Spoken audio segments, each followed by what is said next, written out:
Alice was known and loved by everyone in her small neighborhood on the outskirts of Buenos Aires. She was an elderly woman with silver hair and a bright, kind smile. By her side, like an unfailing protector, was Max, a large German shepherd with glossy black fur and a watchful gaze. Max had come into her life years ago when Alice first saw him at a shelter, thin and frightened. She'd adopted him immediately, and from then on, he'd become part of her life in ways she never could have imagined. She would leave her house, take Max for a walk through the narrow streets, buy fresh bread from the bakery, and greet neighbors along the way. Max was her constant companion, keeping an eye on her and on everything around them. But that morning, Max's behavior changed.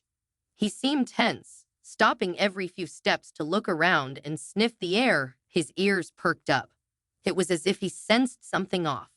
"Max, what's gotten into you today?" Alice asked, patting him on the neck, trying to reassure him.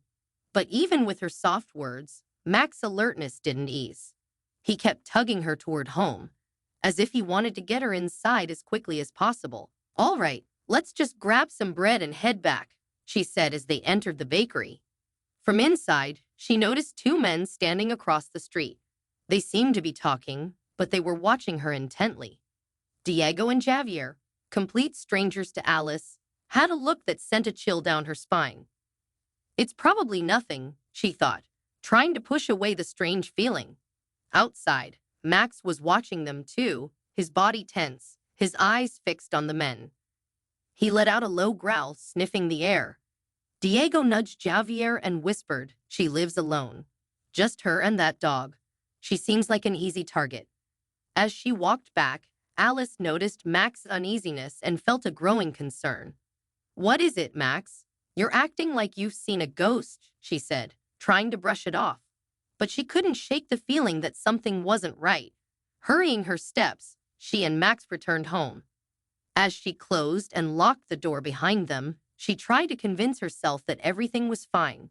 But as she looked down at Max, who remained at the door, tense and unyielding, she wondered if her loyal friend knew something she didn't. He remained standing, his gaze fixed on the front door as though expecting something to happen. A low growl rumbled from him, his fur bristling along his spine. Alice could see his behavior was far from normal. "Max, what's gotten into you?" she asked, leaning down to pet him. "I've never seen you act like this." But Max didn't look at her. His focus was on the outside, as if sensing a threat lurking just beyond the door.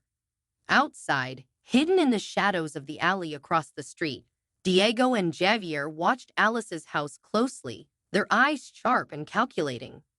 Diego wore a dark, smug smile as he spoke in a low voice. "She's alone."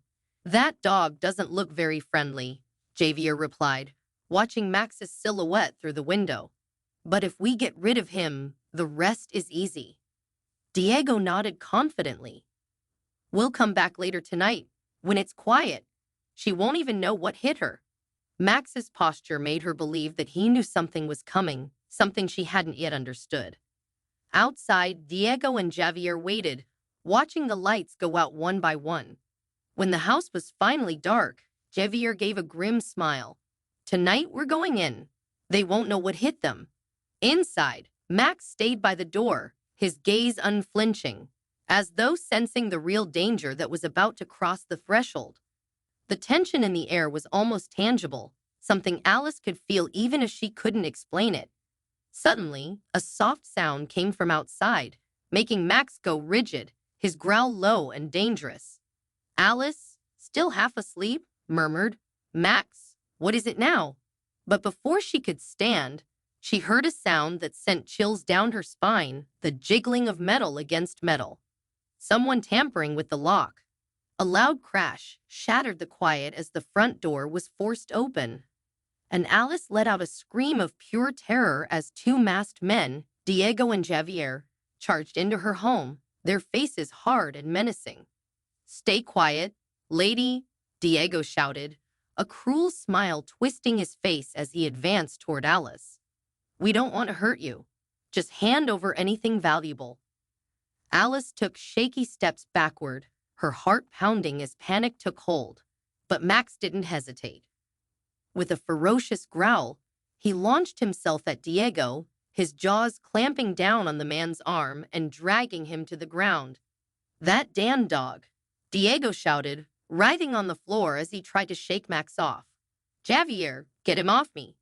Javier lunged forward to pull Max away, but the dog turned on him with equal fury, forcing him to stumble back. Alice, frozen with terror, watched the desperate fight. "This dog's going to kill us," Javier yelled, pulling out a knife and aiming it at Max. "I'm going to put an end to this." But Max, driven by a fierce instinct to protect, didn't back down. He leaped again, biting Javier's arm and sending him reeling. Alice grabbed a heavy lamp and swung it at Diego, hitting him hard enough to make him stumble. Realizing they were no match for Max and Alice's resistance, the two men exchanged panicked glances. "Let's get out of here, Diego. This dog's going to rip us apart," Javier shouted, clutching his injured arm as he backed toward the door. Diego, humiliated and furious, glared at Alice one last time, his eyes full of hatred. "This isn't over, old lady. We'll be back." With that, he and Javier fled into the night, disappearing into the darkness. Silence filled the house once more. Trembling, Alice knelt beside Max, who was panting heavily but still watching the door as if expecting them to return at any moment. "Oh, Max, you saved me," she whispered, her hands shaking as she stroked her loyal friend's fur. "I don't know what I would have done without you." That night, Alice realized Max was far more than a companion. He was her true guardian. By morning, the memory of the break-in lingered, but the sight of Max resting beside her reassured her. Though his body was weary, his eyes stayed watchful. After steadying herself with a cup of coffee, Alice called the police to report the terrifying ordeal. Officers arrived promptly, commending Max for his bravery. "Your dog is a true hero," said Officer Philippe with a smile, kneeling to pet him. Alice's pride swelled. "He's not just a hero. He's my family," she replied. The police, however, cautioned her to stay vigilant and recommended new locks and a security system.